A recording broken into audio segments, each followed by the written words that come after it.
जी, तो नाज़रीन जैसा कि आप देख रहे होंगे कि आज भी हमने ईसा नकवी साहब को ज़हमत दी है और बड़े अहम टॉपिक पे ज़हमत दी है। आपने कल का मैच देखा होगा जो हमें भी और सबको भी यही लग रहा है कि थोड़ा-सा फिक्स था, थोड़ा-सा इंजीनियर्ड था, थोड़ा-सा टेम्पर्ड था। कोई आईपीएल की उसमें जो है वो थोड़ी-सी टेंश नज़र आ रही थी। लोगों ने ये भी बातें की कि जो प्लेयर्स आईपीएल में खेलते थे, उनकी बॉडी लैंग्वेज डिफरेंट थी, जो लोग आईपीएल में नहीं खेल रहे, उनकी बॉडी लैंग्वेज डिफरेंट थी। वर्ल्ड कप छोटा था, आईपीएल बड़ा था। खैर हम इस हिसाब से इन बातों पे नहीं जाएँगे, लेकिन हम इनको थोड़ी-सी एक पुरानी बात याद कराएँगे और आप लोगों को भी नाज़रीन याद करवाएँगे कि लास्ट टाइम जो हमने पाकिस्तान और इंडिया के मैच से पहले ईसा साहब के साथ बात की थी, तो उन्होंने कहा था कि पाकिस्तान और इंडिया का मैच जो है, वो बहुत से लोगों के करियर बना देता है और बहुत से लोगों के करियर बिगाड़ देता है, ख़त्म कर देता है।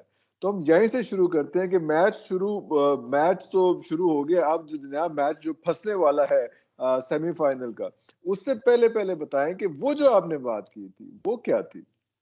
इरफान साहब बल्कि आप मुझे उससे पहले बताएँ ये थोड़ा-सा फिक्स मैच क्या होता है?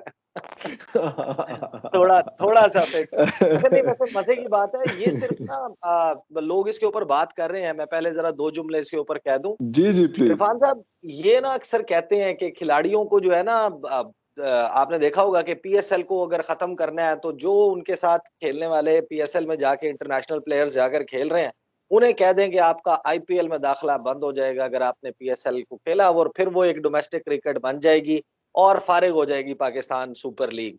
ये उनके यहाँ सोच बाकायदा पाई जाती है, इट्स नॉट अ जोक। पाई जाती। और अफ़गानी खिलाड़ियों के हवाले से ज़ाहिर है कि आपको पता है कि इस वक़्त जो सिचुएशन चल रही है और इवन जो अफ़गानिस्तान की क्रिकेट टीम में खेलने वाले बहुत सारे खिलाड़ी हैं, उनको ट्रेनिंग मिली है बाकायदा, उनको क्रिकेट अकेडमीज़ वग़ैरह में ये वो कोचिंग-शोचिंग की है इंडिया ने। लेकिन ज़ाहिर है कि फिर एहसानों का बदला अगर इस तरीके से माँगा जाए तो एक अच्छी बात नहीं है। बहरहाल we are not sure about what exactly happened लेकिन गोइंग बैक टू देखें जब मैंने ये बात कही थी आई मेंट इट। और जब उस थंबनेल के ऊपर लिखा गया कि किस-किस का करियर खत्म करेगा, बहुत सारे लोगों ने उसके ऊपर कमेंट्स पे ज़ाहिर है कि इतना ज़्यादा नहीं था, लेकिन मेरे ट्विटर के ऊपर कुछ लोगों ने मेरे से बहुत ज़्यादा वो कन्फ्रंट किया मुझे कि ये आप क्या बात कर रहे हैं, करियर खत्म बहुत से करना। सवाल उठे। जी, बिल्कुल, बिल्कुल, बिल्कुल। बात ये है कि अगर किसी ने शोएब अख्तर की वो 2 गेंदें देखी हों जिनका रेफरेंस मैंने उस वीडियो में भी दिया था कि जिसके बाद शोएब जी, जी। अख्तर कहाँ से कहाँ पहुँच गए। एक गेंद के ऊपर किल्ली उड़ाई थी उन्होंने राहुल द्रविड़ की जिनको जो है ना वो स्टील की दीवार कहा जाता था। और उससे अगली गेंद के ऊपर तेंदुलकर जो है वो पवेलियन की तरफ अपना बैट बगल में दबा के वापस जा रहे थे। साँप सूंघ गया था, पूरे स्टेडियम को साँप सूंघ पूरे गया था। स्टेडियम में तो और हिंदुस्तान के पाकिस्तान स्टेडियम में हो रहा था मैच ये, बिल्कुल, हाँ पाकिस्तान जी। और इंडिया का मैच और वर्ल्ड कप का मैच, इनको अंदाज़ा ही नहीं था ये कभी पाकिस्तान से हारे नहीं थे। मुझे आई हैड दिस फीलिंग कि ज़ाहिर है कि अब बहुत हो गया, पाकिस्तान ज़ाहिर है कि ये टी20 का फॉर्मेट कभी ना कभी तो करेगा और हम हर मैच से उम्मीदें लगाते थे। लेकिन ये तो तय था कि जिस मैच में पाकिस्तान जीतेगा, दूसरी तरफ आप देखें ना जो आफ्टर मैच में जो कुछ हुआ है मोहम्मद शामी के साथ, इट्स वेरी अनफॉर्चुनेट। लेकिन विराट कोहली भी वो मैच से पहले भी आपने बताया था ड्रॉप्ड शोल्डर्स के साथ जो है ना वो बड़े कंधे गिरा के बात कर रहे थे और कैप्टेंसी इधर-उधर होने की बातें पहले से जो है वो चल रही थी। मेरा ख्याल है कि ये जो स्टेटमेंट थी ये मैंने बिल्कुल ऑफ द कफ बात नहीं की थी, इट्स ट्रू। क्योंकि इंडिया जो है वो जिस तरह आपने देखा होगा पता नहीं ये मिसाल देनी बनती है कि नहीं लेकिन चलें दे देते हैं। जो वर्ल्ड ट्रेड सेंटर है, आपने उसको उसके गिरने की फुटेज देखी है? जब कई उसमें बार, जाकर जहाज़ जहाज़ लगे थे। कई बार, अ, सेवरल टाइम्स। तो उसमें जहाज़ तो सेंटर वाले पॉइंट के ऊपर लगे थे, ऊपर वाली कुछ चीज़ें ज़ाहिर है कि बिल्डिंग्स की जो जो स्टोरीज़ हैं वो गिरी थी। नीचे वाली क्यों गिरी थी? नीचे वाली उसके बुनियाद ही गिर वज़न गई से थी, वज़न उसके से गिर वज़न गई। से गिर गई थी ना, तो जब अगर एक इमारत बहुत बड़ी हो जाए, तो फिर वो अपने वज़न से भी गिर जाती है। इंडिया की सूरत-ए-हाल और इस वक़्त ये नज़र आ रही है। मुझे लग रहा है कि इंडिया जो है is falling bye its own wait. आपने ओए! जो स्टेटमेंट्स दी कि हम 3 ऐसी टीमें निकाल सकते हैं अपनी आईपीएल में से और अपनी इंडिया की 3 वर्ल्ड क्लास टीम्स निकाल सकते हैं जो पूरी दुनिया को तिगनी और इंडिया का इंडिया के साथ मैच हो जाएगा। फाइनल इंडिया का इंडिया के साथ हो रहा होगा, हम तो वाह, ऐसी वाह! टीमें निकाल सकते हैं। तो फिर ज़ाहिर है कि जब आप इतना बड़ा बोल बोलते हैं तो वो कहीं न कहीं आपके आगे भी आता है ना। वो इतनी बड़ी टीम जो थी, जिसमें से 3 टीमें निकलनी थी, जिसके बैट्समैन ने पाकिस्तान की कोचिंग करनी थी, पाकिस्तान को बताना था कि किस तरीके से बैटिंग करते हैं, बैट कैसे पकड़ते हैं, क्रीज में कैसे खड़े होते हैं, किस बॉल को बाहर निकल के खेलते हैं, किस पे आपने बैकफुट पे जाके उसको ब्लॉक करना है। जिन्होंने ये बताना था वो वनडे के ऊपर आउट होके जा रहे थे।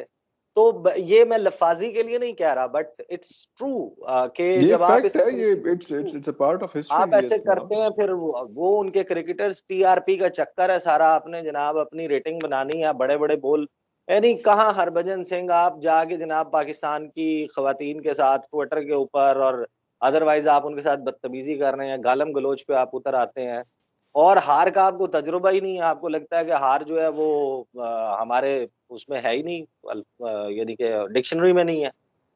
बिल्कुल ऐसा ही है, लेकिन अगर हम इसे थोड़ा-सा आगे चलें तो ब वो हार की तो बातें होती रहेंगी, लेकिन जो इंटरनेशनल मीडिया और जो वो लोग जो क्रिकेट को बहुत ज़्यादा फ़ॉलो नहीं करते हैं, उस मीडिया ने जो इनकी हरकतें लिखी हैं हार के बाद, पाकिस्तान से हार के बाद, जिस तरह से वो एक टीचर का जो है वो उसमें बीबीसी में आया सारा कुछ कि किस तरह से उसने जो है अपने व्हाट्सएप पे कुछ अपने स्टेटस लगा दिया पाकिस्तान की जीत का, तो उसको कैसे उसको घर से उसको अरेस्ट किया गया, उसकी नौकरी भी चली गई और कितनी मुश्किल से उसको जो है उसके हस्बैंड ने छोटा-सा बच्चा है उसका, उसको निकाला और उसके बाद ये क्या हो रहा है? ये क्या चीज़ें हो रही हैं? इतने अच्छा मैं जज़्बाती। आपको इरफान साहब मैं आपको मज़े की बात बताऊँ, ये इंडिया ऐसा है ये हमें तो पहले से पता है, पहले दिन से पता है। यानी कि हम तो देखते हैं ना कि वो किस तरीके से रिएक्ट करते हैं।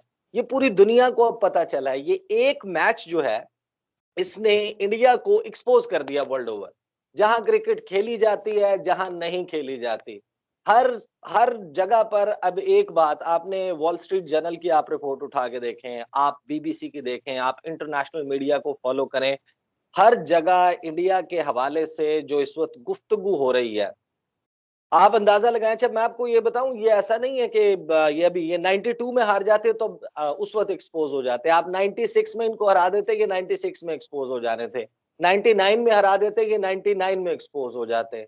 आपने इनको असल में वर्ल्ड कप का पहला मैच 2021 में हराया है।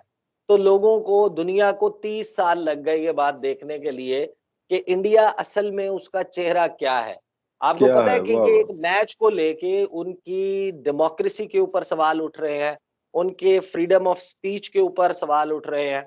नफीसा अत्तारी जो है, उन्होंने व्हाट्सएप के ऊपर स्टेटस लगाया। उनको छोटा-सा बच्चा है उनका, उनको घर से उठा लिया, अरेस्ट कर लिया, उनकी जॉब चली गई। इसी तरीके से आगरा में जो स्टूडेंट्स हैं जिनको अरेस्ट किया गया कि वो पाकिस्तान की जीत का जश्न मना रहे थे या उस पर खुश हो रहे थे, उनको वहाँ पर लॉयर नहीं मिल रहा और जो उनके लॉयर्स एसोसिएशन है उन्होंने कहा कि ये तो हम इनको वकील नहीं देंगे। भाई दहशतगर्दी के उफ़! मुल्ज़िमान को भी वकील मिल जाता है। आप कह रहे हैं कि आप वकालत नहीं करेंगे, आप अपने पेशे के साथ क्या कितना इंसाफ कर रहे हैं। यहाँ पर हम कुलभूषण जाधव को वकील दे रहे हैं जो यहाँ पर क्या कुछ करता रहा। आप जो है वो क्रिकेट देख के खुश होने वाले लोगों को वकील नहीं दे सकते। फिर जो कश्मीर में मेडिकल के स्टूडेंट्स थे, उनका कहा जनाब इनको गिरफ्तार तो कर लिया, अब इनकी डिग्रीज़ कैंसल कर दें। और फिर ये कहा बीजेपी के एक वॉव! लीडर ने कि इनकी जिंदा खाल उतार दें। अगरचे बीजेपी ने उसके ऊपर जो है वो उसको ज़रा मट्टी-शट्टी डालने की कोशिश की कि नहीं हमारा इस बयान से कोई ताल्लुक नहीं है। लेकिन योगी आदित्यनाथ, जो कि इंडिया की सबसे बड़ी रियासत का चीफ मिनिस्टर है, प्राइम मिनिस्टर नरेंद्र मोदी का बहुत ही करीबी दोस्त है, वो कहता है कि गद्दारी के मुकदमे चलाए जाएँ। बात ये है कि इस वक़्त इंटरनेशनल मीडिया कह रहा है अच्छा गद्दारी के मुकदमे चलाएँ। जो ऑस्ट्रेलिया में और इंग्लैंड में जब क्रिकेट मैच हो रहा होता है और इंडियंस सपोर्ट कर रहे होते हैं अपनी टीम को जो कि नॉन रेजिडेंट्स ऑफ इंडिया हैं, एनआरआईज हैं, ब्रिटिश नेशनल्स हैं या ऑस्ट्रेलियन नेशनल्स हैं, वहां के स्टेडियम में जाके ऑस्ट्रेलिया की या बर्तानिया की टीम के खिलाफ अपनी टीम को, इंडिया की टीम को सपोर्ट करते हैं, अगर वो गिरफ्तार करने लग जाएं, उनकी तो जेलें भर जाएंगी। एक एक मैच में 15-15 हजार, 20-20 हजार इंडियन, मैंने खुद देखा है ओवल में, लॉर्ड्स में, एजबास्टन में, हमने खुद जाके देखे हैं, उनके मैचेस होते हुए देखे हैं। और वहां पर जिस तरीके से इंडियन फैंस पूरी दुनिया में जाते हैं, यार आप किसी टीम को सपोर्ट कर रहे हैं। अच्छा ये टू सम एक्सटेंट डिबेटेबल है पाकिस्तान के केस में अगर ऐसा हुआ होता कि इंडिया की विक्ट्री को सेलिब्रेट किया जा रहा होता, ऑब्वियसली यहाँ पर भी उसके ऊपर आवाजें उठती, लेकिन कम से कम 10 माह की बच्ची को रेप की धमकियां देने के ऊपर एक उफ। वहां पर कोई पॉलिटिशियन नहीं है सीनियर, कोई वहां पर बीजेपी का leader prime minister Narendra Modi को आके उस पर एक इज़हार यकजहती करना चाहिए था विराट कोहली के साथ, लेकिन नहीं, क्योंकि सोच ही उनकी, वो जो राष्ट्रीय स्वयंसेवक संघ है, संघ परिवार है, भारतीय जनता पार्टी है, वो इसको सपोर्ट करते हैं। उनकी क्लियर कट एक हिंदुत्व आइडियोलॉजी है कि सिर्फ हिंदू, और हिंदू भी ऊंची जात का, छोटी जात का हिंदू नहीं। मजे की बात है भाई, 166 से 200 मिलियन, यानी कि ये मोहतात अंदाजा है कि तकरीबन 16 करोड़ से 20 करोड़ पॉपुलेशन है दलित्स की इंडिया में। 20 करोड़ कितना बड़ा फिगर है। इंडियन क्रिकेट टीम में आज तक विनोद कांबली के अलावा कितने लोग हैं जिनको आपने देखा हो, क्या उनमें कोई टैलेंट है? नहीं, दे आर मार्जिनलाइज्ड, उनको मौका ही नहीं मिलता उनकी क्रिकेट टीम में। क्रिकेट टीम में कैसा मौका मिले? उनके साथ खाना खा बैठ के खाना नहीं पसंद करते, हाथ नहीं ओह। मिलाते, अछूत समझते हैं, अनटचेबल समझते हैं। अच्छा, it's not just about cricket, आप उनके दलित्स के हवाले से अच्छा फिर सुर्खी पाउडर कर देते हैं, प्रेसिडेंट बना देंगे, एक बड़े ओहदे के ऊपर एक जो है ना शो पीस एक मुसलमान को लगा देंगे, वो एक सेरेमोनियल जो है सेरेमोनियल पोस्ट जो है, हाँ, सेरेमोनियल पोस्ट एक है उसका। दलित को लगा देंगे, बताएंगे जनाब rising India, shining India, but the true shades of India. आप दलित्स के बारे में, अगर जाहिर है कि हमारा मौजू वो नहीं है, मैं बस पासिंग रेफरेंस देके गुजर जाऊंगा। हम्म। अगर आप दलित्स के हवाले से देखें, ये बिलियनर्स कितने हैं दलित्स? एक, दो, अच्छा वो रुपयों में जो है वो 100 से कुछ ज्यादा होंगे, लेकिन डॉलर्स में एक दो यार, वो कौन है जिनके जो हेडक्वार्टर्स हैं वो जर्मनी में है, जिनके बिजनेसेस जो है वो तियानजिन से लेके जो है वो यूरोप के मुख्तलिफ कैपिटल्स में फैले हुए हैं, उनको भी वहां पर अपॉर्चुनिटी नहीं मिलती। इनकी क्रिकेट टीम में क्या दलित्स नहीं हो सकते? मुसलमान हैं, आपको पता है कि माजी में भी रहे हैं वो, लेकिन बाकी जो अछूत है उनको तो ये अपने करीब भी नहीं आने देते, उनके साथ बैठ के खाना नहीं खाते। तो वो एक्सपोज हुए हैं, बैडली एक्सपोज हुए हैं, और ये it was, India has not just lost a match with Pakistan, ये सिर्फ एक मैच नहीं हारा, इन्होंने अपना जो है वो इज्जत भी थोड़ा यानी कि अच्छी खासी इज्जत भी हार दी है। और सवाल जो इस वक्त इंटरनेशनल मीडिया में मैं देख रहा हूँ बड़े इंपॉर्टेंट, कि उनकी डेमोक्रेसी पे सवाल हो रहे हैं कि ये होती है दुनिया की सबसे बड़ी जमहूरियत, ये होती है फ्रीडम ऑफ स्पीच, वहां पर किस किस्म की हमें इसके ऊपर गुफ्तगू करते रहते हैं, लेकिन अब अच्छा हुआ इंटरनेशनल मीडिया में भी ये जरा क्वेश्चंस हो रहे हैं। बिल्कुल ठीक हो गया। मेरा ख़्याल है कि ब अब हमें इजाज़त दीजिए और हम इस तरह इस बात को कंटिन्यू रखेंगे। मेरे ख़्याल है अभी इंडिया के और कुछ मैचेज़ रहते हैं और जिस तरह से उन्होंने अफ़गानिस्तान के साथ मैच खेला है, अगर एक आधा ऐसा फ़िक्स मैच और हो गया तो वो तो वर्ल्ड कप भी ले जाने बात क्या बनेगा? अच्छा, ये ना ऑन ग्राउंड तो आप कर रहे होते हैं, बड़ा मजा आता है आपकी वीडियो देख के, खास तौर पे वो जो इनफॉर्मल स्टाइल से आप स्टार्ट करते हैं अपनी वीडियो को, I really like that. On ground क्या चल रहा है ये आप बताते रहेंगे, मैं इरफान साहब के साथ जो है ना ऑफ द ग्राउंड, क्योंकि वाह, वाह! पाकिस्तान मैच जो है ना वो इसमें डिप्लोमेसी भी आ जाती है, सफारतकारी भी आ जाती है, दोनों मुल्कों के ताल्लुकात भी आ जाते हैं। और वो मैचेस जो हैं वो सिर्फ क्रिकेट ग्राउंड में नहीं खेले जाते, ग्राउंड के बाहर खेले जाते हैं। बहुत ज़्यादा पॉलिटिशियंस का मैच पड़ जाता है, फॉरेन ऑफिसेज़ का मैच पड़ जाता है। इस सारे इवेंट के ऊपर भी फॉरेन ऑफिस ने स्टेटमेंट दिया, मैंने अपने चैनल के ऊपर कवर भी किया। फिर दोनों मुल्क के जो सेलिब्रिटीज़ हैं, जो फॉर्मर क्रिकेटिंग स्टार्स हैं, जो शोबिज़ के स्टार्स हैं, वो फिर सारे जो हैं वो शुरू हो जाते हैं। बहरहाल जो इंडिया है वो हम हमारे यहाँ ना हम सिर्फ बॉलीवुड को इंडिया समझते हैं।